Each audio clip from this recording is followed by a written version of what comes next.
Welcome to the deep dive. Mhm.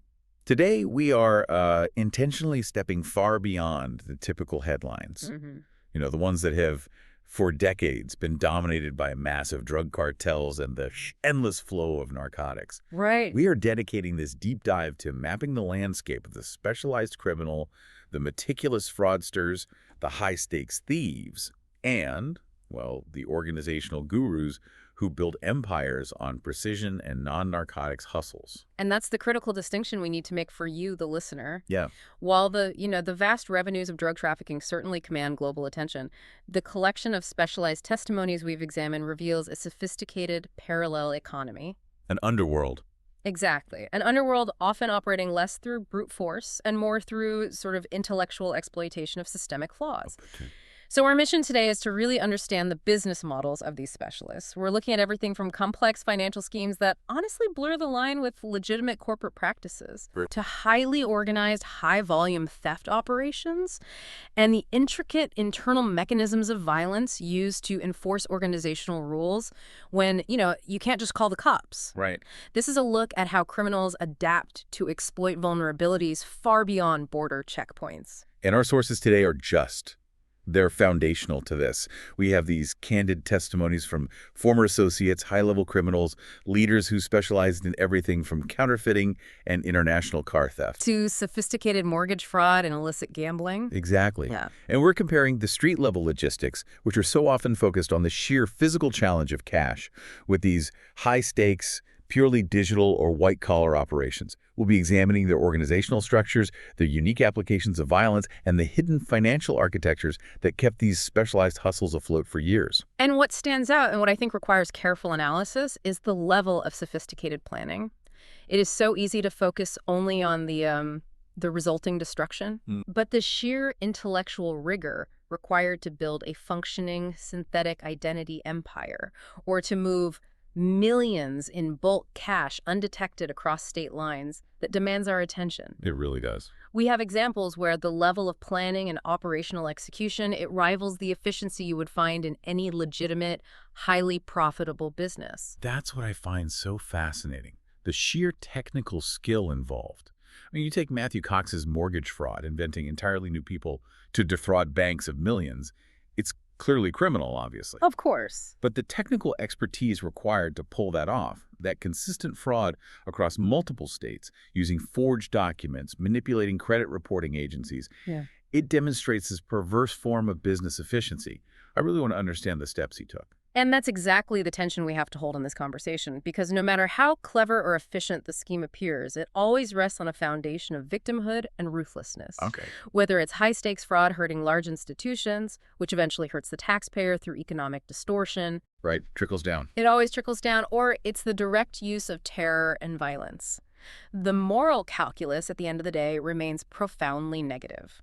We will analyze the methodologies, but we have to consistently return to the fact that specialization in crime is simply the application of advanced ruthlessness. Okay, so let's unpack this. Let's start with one of those highly specialized areas, illicit gambling.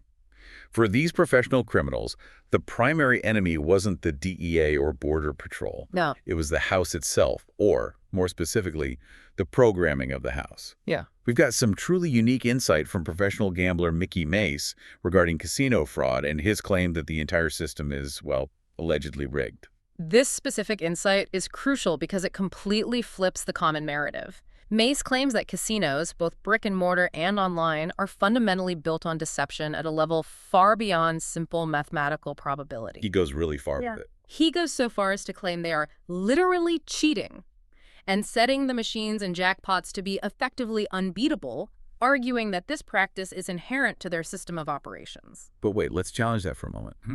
If the house has an undeniable mathematical edge, the VIG, the rake, that guarantees they're already printing money legally. Why would they risk the liability and massive legal exposure of literally cheating? Like programming impossible jackpots or manipulating specific games. Does Mace explain the calculation behind that risk? His claim suggests that it's not about the small daily margins. It's about maximizing revenue from highly addicted gamblers and minimizing payouts on massive jackpots that could disrupt their quarterly earnings reports. The big picture. Exactly. The assertion is that even with the natural house edge, they still feel the need to program the system further. So they create a financial structure where the jackpot is, in fact, impossible to hit because the required conditions for that specific combination never arise within the programming parameters. This is, in his view, a living based on systematic deception against their own customers. The specialization, then, for someone like him, is finding and exploiting the flaws within that alleged deception. And the specialist gambler's strategy has to change. It has to fundamentally shift based on the platform. Oh, completely. The sources highlight a dramatic difference in operational procedure when moving from a physical brick-and-mortar casino to an online platform. Let's just look at a tiny detail like blackjack. And this is where understanding the procedural minutia really matters.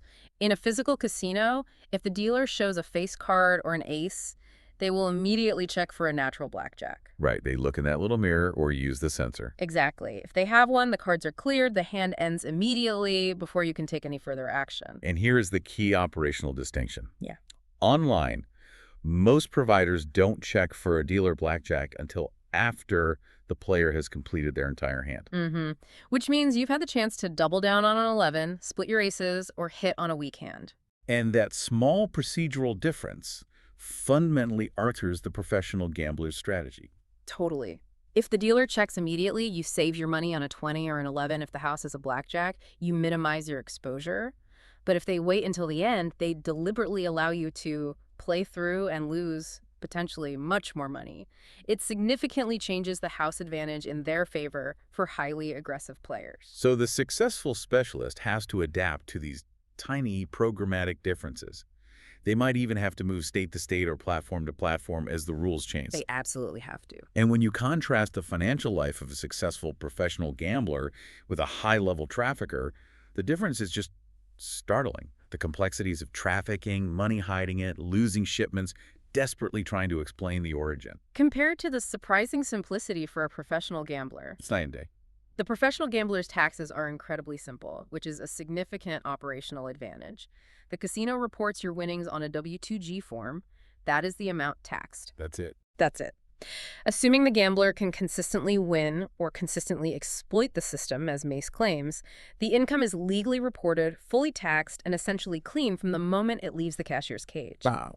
It just streamlines their financial existence. It allows them to avoid the intense scrutiny the IRS puts on unexplained wealth that a trafficker or a major fraudster faces. It's an immediate, legitimate-looking source of income. So, okay, the professional gambler has a clean tax life, a relatively simple financial structure. Yeah. But what happens when the specialty is high-volume physical theft or counterfeiting or large-scale fraud? Right. Suddenly, that tax advantage vanishes, and they face the core criminal problem, massive amounts of dirty cash that need cleaning. And the cardinal rule of money laundering, and this is a core insight from the source material, is that the organization must never be actively committing the crime that generated the money while they are cleaning it. That separation is absolutely imperative for evading a Rioto case. Explain that for people who might not know. So for listeners unfamiliar, RAGO stands for the Racketeer Influenced and Corrupt Organizations Act. It's the big one. It's the conspiracy charge that binds the whole criminal organization together. Okay. To successfully prosecute a RAGO case, authorities have to prove a pattern of criminal activity. If they can tie the act of the original crime, the theft, the fraud, the drug dealing, directly to the act of cleaning the money, the entire enterprise is exposed. The whole thing comes down. The whole house of cards. But if the money laundering is separated, if it's conducted by a different set of people, the case often falls apart into lesser charges like simple tax evasion or isolated money crimes. It significantly reduces the severity of the sentences and protects the hierarchy. We hear about the old, almost comically inefficient methods of hiding cash. Oh, yeah. It just highlights the logistical burden of the physical currency itself. One trafficker lamented losing $40,000 in a cash shipment that somehow ended up mistakenly sent to a landfill. I remember that. Another one mentioned burying huge amounts of cash in a treasure chest, which is just, it's so risky. You have decay, theft, and the simple difficulty of retrieval. And the logistics of bulk cash movement, that reveals the inherent difficulty of these physical, non-digital crimes. For sure. Sal Polisi's era of traditional mafia theft really highlights the reality of weight and volume. Hmm. Imagine trying to move $1 million. Okay. If you're lucky enough to have it all in $100 bills, it's a relatively small, manageable package, maybe a heavy briefcase. Right. The same $1 million in $20 bills, however, is a huge, heavy duffel bag. We're talking around 110 pounds. Like a person. It's a person. And this sheer physical bulk presents a massive logistical hurdle for storage and movement, making rapid conversion into clean digital assets essential. The sheer volume, even the distinct odor of that much cash, often became a liability, forcing successful organizations to use legitimate fronts quickly. Which brings us to the successful model for scaling the proceeds from fraud and theft. The idea is to use cash-heavy businesses, right? Like sneaker stores, nail salons, small restaurants as fronts. Exactly. They pay taxes on the reported sales, claiming the cash came from legitimate transactions. Even if the origin of the initial seed money can't be perfectly explained, say, the first 50 grand used to buy inventory authorities struggle to build the larger conspiracy case if the criminal is no longer actively dealing or robbing. They've created the required distance. And this is where we see the true specialization of the high-level fraudster emerge. They move far beyond simple bulk cash fronts into the world of systemic identity exploitation. You mentioned him before, Matthew Cox. Yeah, Cox. He wasn't relying on physical cash movement at all. He was defrauding banks purely through synthetic identity theft and sophisticated paperwork. His entire operation revolved around manufacturing fully believable yet entirely fictional identities. Okay, let's get into the mechanics of that, because this is the technical nugget our audience is looking for. How do you invent an entire functional person just to get a mortgage? It's a multi-step process, and it requires meticulous planning over months, sometimes even years. First, Cox would acquire basic identifying information, Like a social security number. often from real but deceased or elderly individuals. That's the seed. Second, he would use that seed to establish new credit profiles and lines of credit, gradually adding manufactured employment histories, real utility bills in different states, and verifiable residential addresses. So he's building a whole life on paper. A whole paper life. He would sometimes have mail forwarded multiple times to establish a deep, legitimate-looking paper trail. Third, once the synthetic identity had sufficient credit, age, and score, he would use it to apply for massive mortgage loans, often inflating the value of the properties with fake appraisals or using straw buyers. And just do that over and over. Over and over, across multiple states, cycling the addresses and names to avoid connecting the dots. He defrauded banks of millions before moving on. The sophistication was in the patience and the documentation. And Cox's scaling model, generating millions through paperwork, that contrasts sharply with someone like Denisa White's approval game, which relied heavily on psychological manipulation or... Social engineering fraud. Yeah, talk about that. White specialized in calling merchants, posing as a bank representative or a credit card processor technician. She would then walk the often low-level employee through a sequence of steps to force a terminal override. Okay, what's a terminal override? It's essentially telling the physical terminal to approve a credit card transaction regardless of the actual available balance or card status. This allowed her crew to run up tens of thousands of dollars daily. And why would a merchant representative fall for that? It's a supervisory function, usually a hidden sequence of keys a manager uses to force an approval code or bypass a system error. White's skill was in rapid-fire social engineering. She preyed on the employees' fear of disrupting a sale, or their fear of being seen as incompetent. So she's playing on their psychology. Totally. She would use banking jargon and authoritative language to convince the employee that this was standard procedure to fix a technical glitch, making the employee complicit, or at least unaware, in the fraudulent approval. It's technical knowledge mixed with high-stakes theater. Then you have the simple, effective, high-return schemes, like Jeff Turner's counterfeiting operation. That business was generating $35,000 a week. A week? That sustained output equates to between $1.2 and $1.5 million over just 2 years. Incredible. And when you analyze that business model, that profit margin rivals and in some cases surpasses the immediate profits of local drug distribution. But it required significantly less complex infrastructure and fewer personnel than a major trafficking organization. So the risk profile is completely different. Completely. And that explains exactly why some specialists chose fraud over dope. It was a different kind of risk for a different kind of reward. Okay, let's move from the financial hustles to physical theft. The specialization required here becomes laser-focused and often demands a lot of physical risk. Let's look at the luxury car theft ring run by Skinny Keem. This wasn't just a simple smash and grab. This was a well-oiled international export business operating on a highly consistent basis. The sources detail an incredibly efficient, high-volume operation focused exclusively on luxury vehicles. They targeted major dealerships across the East Coast, New Jersey, Maryland, D.C., Baltimore, Miami, and Ohio. And the methodology was precise. Very precise. The teams, sometimes wearing disguises like doctor scrubs to avoid suspicion on security footage, would cut the perimeter gate or fence at night, get quick access to the key safe or security box, and steal multiple sets of keys. How many cars are we talking a night? Often securing 3 or 4 keys and 4 matching cars in a single night. That volume, that speaks to a specific logistical challenge. I mean, how do you move multiple high-end identifiable vehicles across state lines and out of the country so rapidly? The logistics chain had to be extremely tight. Stolen cars would immediately funnel to centralized hubs, often in Philadelphia or other major port cities, and be quickly placed into shipping containers. And where were they going? Typically destined for clients in places like West Africa or Eastern Europe, where the demand for high-end German or Japanese vehicles is high and the ability to trace the VIN is low. The speed of the container loading was absolutely essential for success. And the ringleader's specific calculation about the victims is the key to scaling this operation repeatedly, isn't it?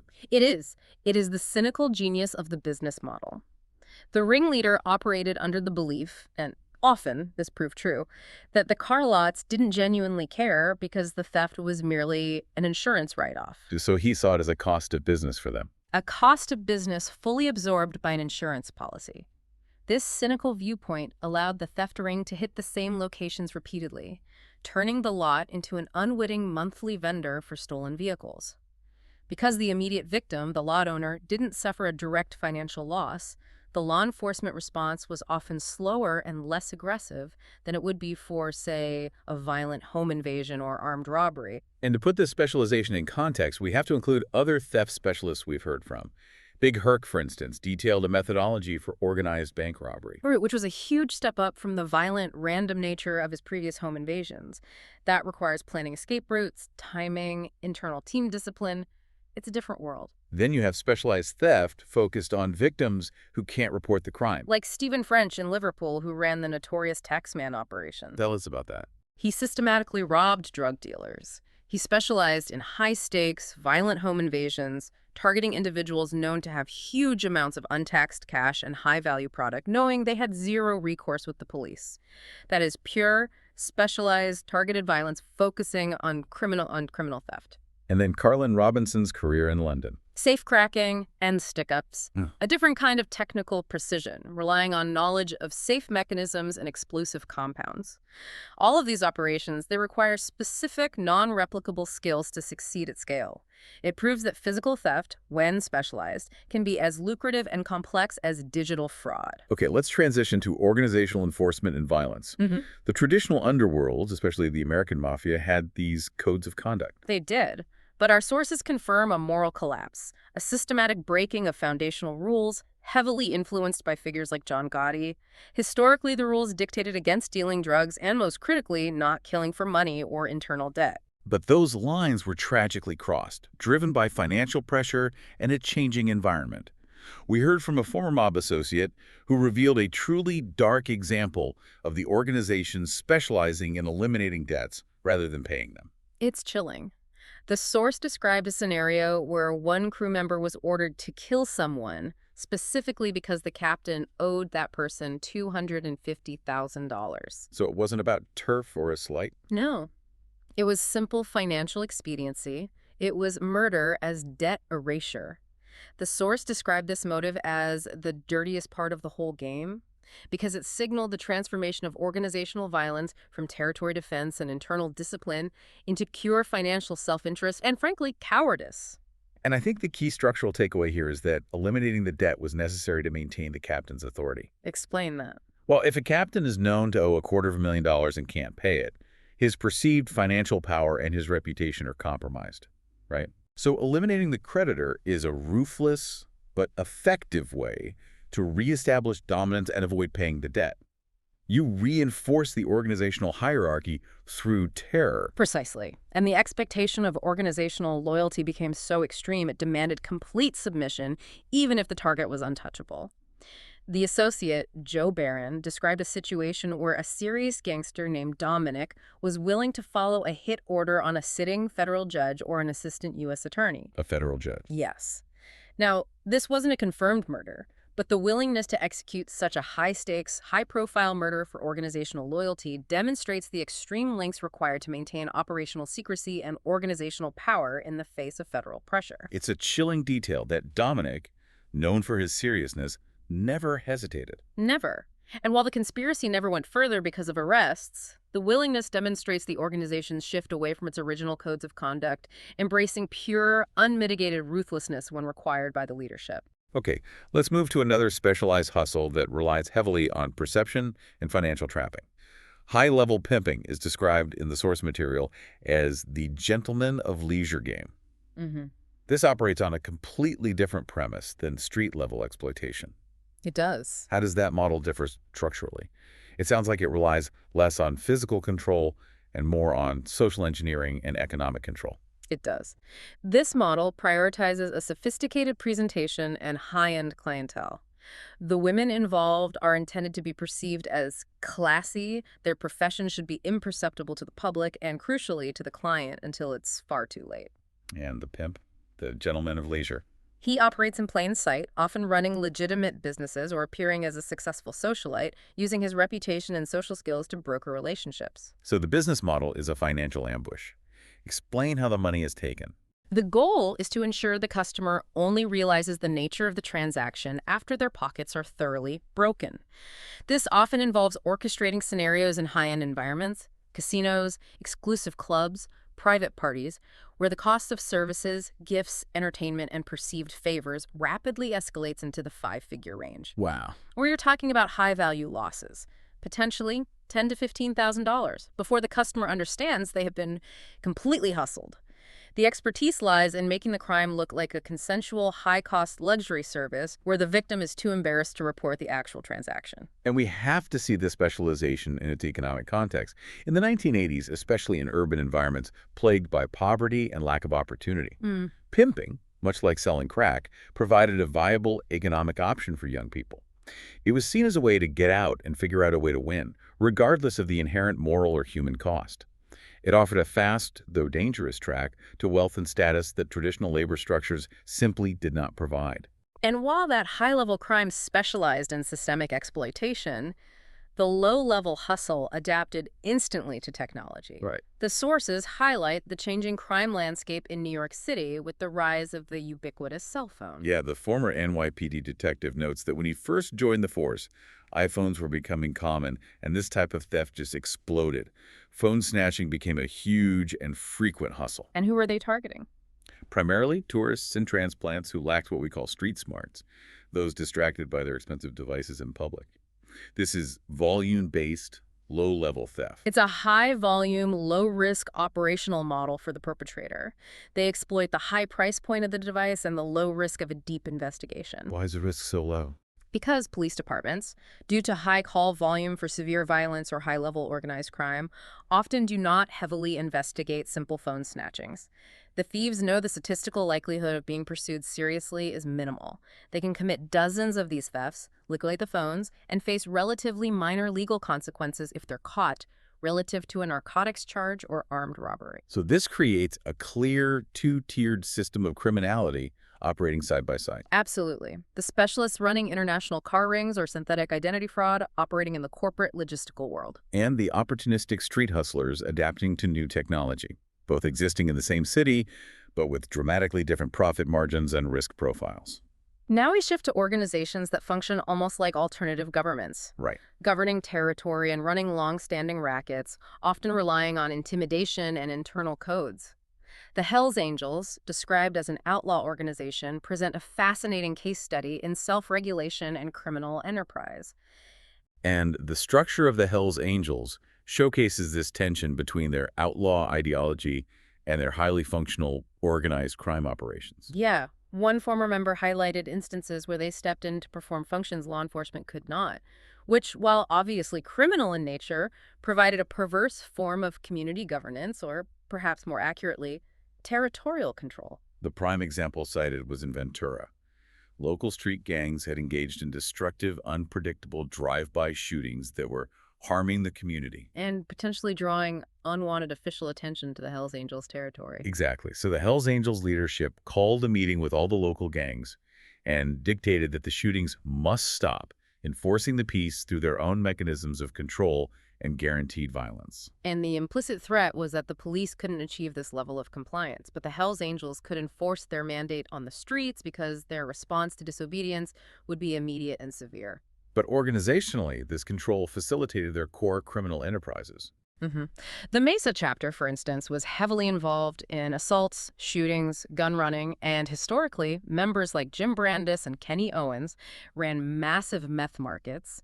They controlled a significant percentage of the supply chain before their eventual federal bust. And they also exhibited remarkable tactical evasion when under pressure, when federal investigations became too hot in places like L.A. Right. The San Fernando Valley and L.A. chapters performed a strategic maneuver. What was that? It was a classic corporate restructuring move. They absorbed a satellite group, the Satan Slaves, and tactically retreated to a new location in Ventura. This allowed the federal investigation to shift onto the newly patched-in, clean slate chapter, while the original core members continued their operations from a new, protected base. That's incredibly sophisticated. It was a sophisticated move designed to evade the long arm of the racketeering statutes by diffusing the original conspiracy. And the internal culture is absolutely paramount to maintaining the structure.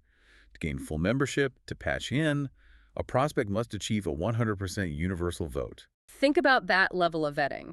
It means they have to impress every single existing member, proving their loyalty, their discretion, and their value as an asset. And that value can be different things. It can be generating revenue, committing violence, or simply maintaining organizational security. There's no appeal, no split decision. It has to be universal acceptance to gain the full protection and rights of the organization. So if the Hells Angels govern the streets in certain territories, the Mexican Mafia or the EMA, they govern the U.S. federal prison system. They create the ultimate criminal monopoly on the inside. Our sources are explicit on this. The EMA controls federal prisons with absolute authority. Their control permeates every aspect of daily life. They run the weights, the dip bar, and, most lucratively, dominate the prison drug trade, especially heroin and crystal meth in facilities like Big Sandy. And their power comes from their readiness to use violence instantly. Their reputation dictates that they are ready to kill in a second to maintain order or enforce debts. What's essential to understand here is the sheer hyperinflation of price points inside the prison system. It's astronomical. Because supply is so restricted and gang control is absolute, drugs have this incredible value. So the profit margins on internal trafficking. They dwarf almost any street operation. For example, a small prison gram of heroin, which the source describes as being the size of an M&M peanut, costs $600 inside. $600? The single line of meth can cost $20. When you consider the extremely low cost of acquisition and the absolute monopoly on distribution once inside, this is one of the most profitable, specialized hustles in the entire criminal landscape. And gangs use violence, slashings, and stabbings for internal discipline, often over drug debts or territory violations. And there's a crucial distinction in the type of violence. Right. Slashings are usually meant to send a terrifying message, often inflicted across the face or neck, requiring 150 stitches, known inside as the buck 50. It's a message. It's punitive violence designed to mark the victim for life without necessarily killing them. It reinforces the fear required for control. Stabbings, on the other hand, are usually intended to kill or permanently incapacitate, typically in response to a major infraction or a severe debt. And for the Nuestra Familia. The pipeline to full membership requires a prospect to prove they are a financial or operational asset. They have to be capable of reliably making money or committing pre-approved violence on the main line. The ultimate measure of their ruthlessness is the absolute zero consideration for release status when the organizational code is broken. Yes. One former inmate recounted the story of a Mexican mafia member who had only 10 days left on his sentence. 10 days from freedom. Yeah. And he was murdered, stabbed 32 times on the yard after a guard informed on him for corresponding with an underage girl, which was an internal rule violation. So the organizational code it supersedes everything. It supersedes personal freedom, proximity to release, or even a basic sense of self-preservation. It illustrates that within these highly organized structures, the only currency that matters is compliance with the code, and the punishment for violation is absolute, regardless of individual circumstances. Okay, finally, let's contextualize the international arms trade. This is a specialized enterprise utilized by geopolitical actors and high-level criminals, often intertwined with drug trafficking. As famously depicted in the War Dogs story involving David Peckus. Right. And the flow of weapons is deeply tied to the drug trade and geopolitical incentives. It's this cynical cycle. It is. Cartels often use U.S. tax dollars, funds ostensibly sent to Mexico for the war on drugs, to acquire their own sophisticated weapons and vehicles on the black market. They were funded by the very entity attempting to shut them down. The scope of the contracts and logistics involved in this specialized trade is just staggering. Take the example of a contract for munitions to Afghanistan worth $300 million. It included 150 million rounds of AK-47 ammo. Logistically, moving that quantity of ammunition is a massive undertaking. It required complex planning, often involving air freight initially, and sophisticated repackaging later when the rounds were discovered to be Chinese-made, which violated the terms of the U.S. government contract. So you need a specialized understanding of International arms regulations, logistics, and supply chain management. It places it firmly in the high-stakes, specialized enterprise category. And here is the deeply cynical geopolitical incentive that our sources identified. Which is? Cartels actively want a closed U.S. border. It seems counterintuitive, but it's pure economics. A restricted border increases the price of their core product. The brick price goes up dramatically due to the increased risk of movement. So it creates this strange, unintended financial alignment between organized crime's desire for restricted supply and the political posturing of certain pro-enforcement politicians. The higher the risk of moving the product, the higher the profit margin when it successfully gets through the limited pathways. The cartel's primary goal is maximizing price control, and scarcity is the easiest way to achieve that. Okay, let's bring this all home. Let's rigorously compare these specialized models. We have to use the gold standard for revenue generation, drug trafficking. How do the profits and scaling challenges of fraud, theft, and these organized rackets compare to the gargantuan infrastructure required to move dope? Drug trafficking remains the benchmark for sheer revenue. While manufacturing cocaine might cost only $500 per kilo in Colombia, the profit comes entirely from controlling distribution into high-value markets. Right. A kilo sold in Madrid, for example, can fetch $60,000 to $70,000. That monumental markup justifies the entire global infrastructure. But scaling that requires an absolute logistical nightmare, as we've discussed. You need mules, trap cars, lookouts or panteros, border alliances, coordination across multiple countries, often relying on local political corruption. The Sinaloa cartel, for instance, needs a complex, constantly shifting network of alliances to run the logistical gauntlet of moving product across the 2,000-mile U.S. border. The infrastructure is massive, capital-intensive, and highly vulnerable to disruption. Now contrast that complexity with specialized fraud.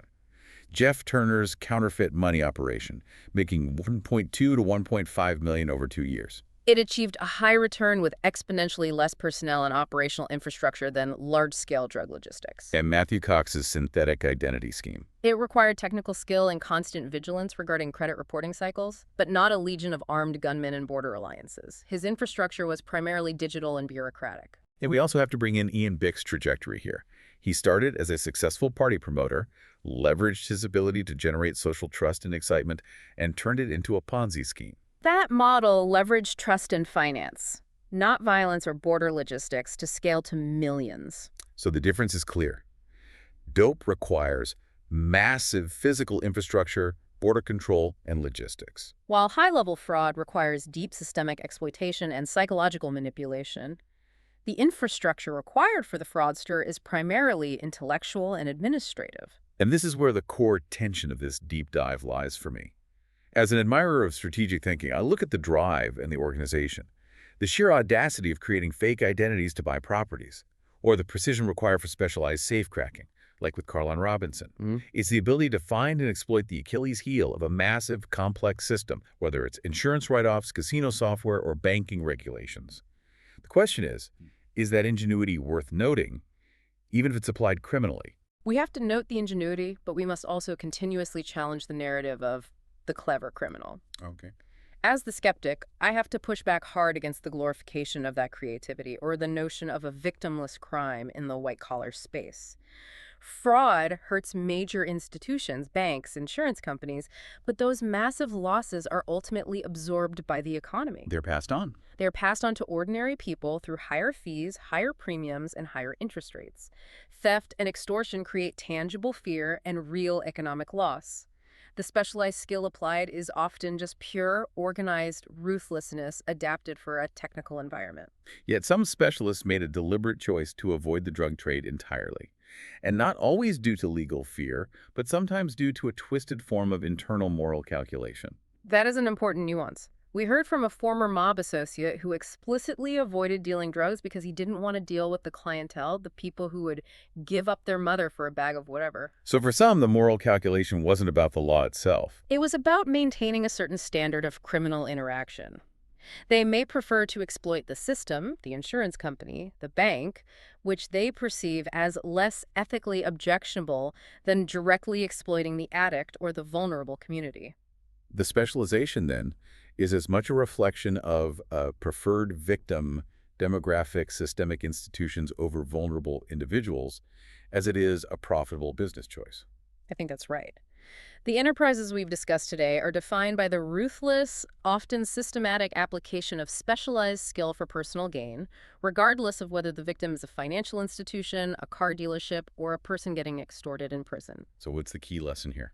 That modern specialized crime is often more structural and less chaotic than we assume. It relies heavily on exploiting systemic weaknesses, insurance loopholes, casino software flaws, or the slow pace of law enforcement reacting to high-volume, low-level street theft.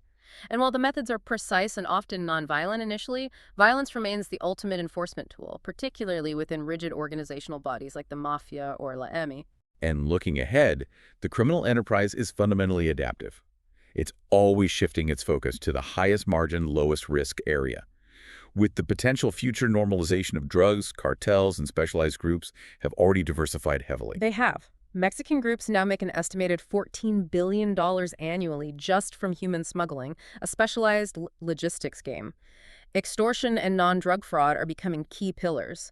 The specialization is shifting rapidly toward digital and systemic exploitation rather than just the physical movement of contraband. So this is the landscape we have to prepare to navigate. We focused today on the specialists who chose fraud, theft, and organized rackets over dope, relying on analog technologies and exploiting physical systems. But what happens when the next generation of highly specialized criminals, those raised entirely on synthetic drug economics, dark web markets, and data exploitation, decides to target the legitimate financial and data systems that run our world? If a small-time counterfeiter like Jeff Turner can generate over $1 million in 2 years with relatively simple analog technology, what is the ceiling for the synthetic identity creator, the deepfake fraudster, or the cyber extortion expert who can leverage generative AI to automate the process? That, listeners, is the real next frontier of organized crime, the complete merging of technical specialization and systemic exploitation.